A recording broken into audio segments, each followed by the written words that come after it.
కడదామా వద్దా అట. ఇందిరమ్మ ఇండ్ల నిర్మాణానికి పలు చోట్ల లబ్ధిదారుల తటపటాయింపట.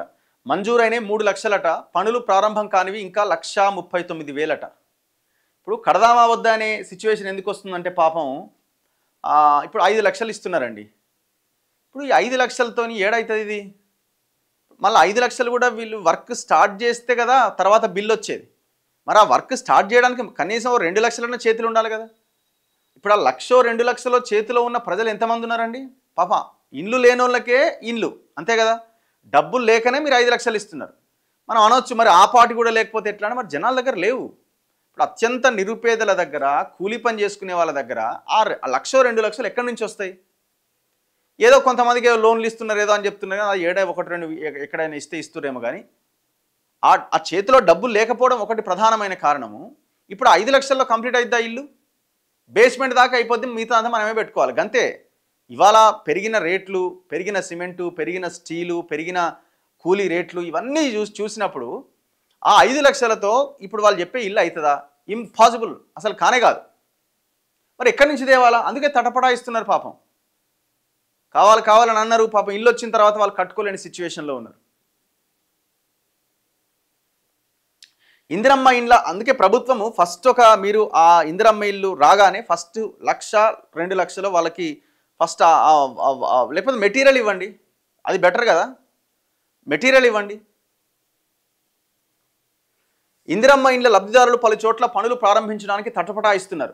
రాష్ట్రంలో మొత్తం 3,68,000 ఇండ్లను ప్రభుత్వం కేటాయించింది. గ్రేటర్ హైదరాబాద్ మినహాయిస్తే మిగతా 9 జిల్లాల్లో 3,68,000 ఇండ్లు కేటాయించింది. ఇందులో 3,01,000 ఇండ్లకు మంజూరు పత్రాలు అందించింది. 1,62,000 మంది లబ్ధిదారులు మాత్రమే పనులు ప్రారంభించారు. ముగ్గులు పోసిన వాటిలో కేవలం 41,000 ఇండ్లు మాత్రమే వివిధ దశల్లో పురోగతిలో ఉన్నాయి. మంజూరు పత్రాలు అందుకొని పనులు ప్రారంభించని లబ్ధిదారులు 1,39,000 మంది ఉన్నారు. కారణం ఏంటి? ఇండ్ల పనులు ప్రారంభించకపోవడానికి ఆయా లబ్ధిదారులు పలు కారణాలు చెబుతున్నారు. గృహ నిర్మాణ సామాగ్రికి సంబంధించి సిమెంటు, ఐరను, ఇటుక ధరలు సామాన్యుడికి అందుబాటులో లేవు. ప్రభుత్వం ఈ కంపెనీల యాజమాన్యాలతో మాట్లాడి తక్కువ ధరకు ఇప్పిస్తామని ప్రకటించినా ఇంతవరకు అది అమలు కాలే. నిర్మాణ సామాగ్రి కంపెనీ ప్రతినిధులతో అధికారులు 2-3 సార్లు సమావేశాలు పెట్టినా ఎలాంటి నిర్ణయాలు తీసుకోకుండానే ముగించారు. మహిళా సంఘాల నుంచి రుణాలు ఇప్పించి ప్రకటిస్తామని ప్రకటించినా పూర్తి స్థాయిలో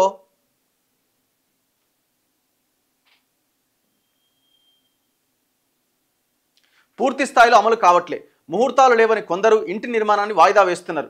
మంచి రోజుల కోసం చూస్తున్నారు. మరోవైపు వర్షాలు ప్రారంభం కావడం వల్ల పలు చోట్ల ఇంటి నిర్మాణ పనులపైన పునరాలోచనలో పడుతున్నారు. ప్రభుత్వం 400 నుంచి 600 చదరపు అడుగుల మధ్యలోనే ఇల్లు కట్టాలి అని చెబుతూ ఉండడం కూడా మరో కారణంగా లబ్ధిదారులు చెబుతున్నారు. ప్రభుత్వం ప్రతి సోమవారం ఇందిరమ్మ ఇండ్ల బిల్లులు మంజూరు చేస్తోంది. పలువురు లబ్ధిదారులు మాత్రం బిల్లులు సమయానికి వస్తాయో లేదో అన్న అనుమానాలు కూడా వ్యక్తం చేస్తున్నారు. మొదటి విడతలో ఇంటి నిర్మాణానికి ఆసక్తి చూపని లబ్ధిదారుల నుంచి పట్టాలు తీసుకొని అర్హతలు ఉన్న ఇతరులకు కేటాయించాలని ప్రభుత్వం భావిస్తోంది. కనీసం 3 నెలల సమయం ఇచ్చి అప్పట్లోగా ఇంటి నిర్మాణ పనులు ప్రారంభించకపోతే లబ్ధిదారుల అంగీకారంతోనే ఇతరులకు కేటాయించడంపై అధికారులు దృష్టి సారిస్తున్నారు. కొన్ని చోట్ల ఇండ్లు నిర్మించుకోవడానికి ఆసక్తి లేని లబ్ధిదారులు తిరిగి పట్టాలు వెనక్కిస్తున్నారట.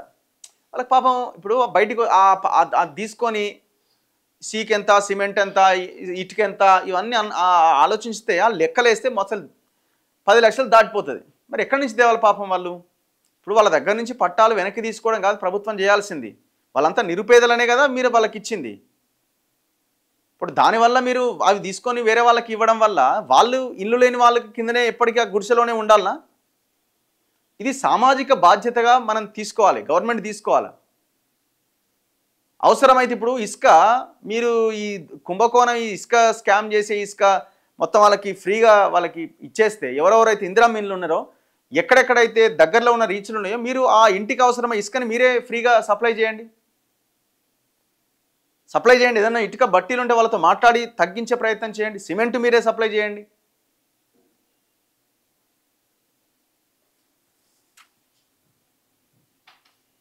ప్రభుత్వము మేము ఇచ్చినాము ఇక వాళ్ళు కట్టకపోతే మేమేం చేయాలని అనుకోవడం కాదు. దాన్ని సామాజిక బాధ్యత కింద తీసుకొని వాళ్ళు ఎందుకు కట్టట్లేదో పరిశీలన చేసి వాళ్ళకి తోడ్పాటును అందించే ప్రయత్నం చేయాలి.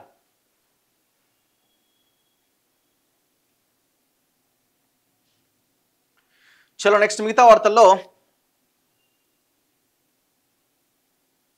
ఇగో నారాయణపేట జిల్లా ధన్వాడ మండలం కంసాన్పల్లిలో L1 జాబితాలో 82 మందిని ఇందిరమ్మ ఇండ్ల లబ్ధిదారులుగా చేర్చారట. మొదటి విడతలో కమిటీలు మొత్తం 25 ఇండ్లకు ఆమోదం తెలిపినాయి. ఇందులో ఇంతవరకు 10 ఇండ్లు మాత్రమే గ్రౌండింగ్ అయినాయట. మిగిలిన 15 ఇండ్లు కట్టుకోవడానికి లబ్ధిదారులు ముందుకు రావట్లే. వివిధ కారణాలతో కొందరు ఇండ్ల నిర్మాణానికి ఆసక్తి చూపించట్లే. వెంటనే పనులు ప్రారంభించాలని స్థానిక అధికారులు లబ్ధిదారులను కోరుతున్నారట.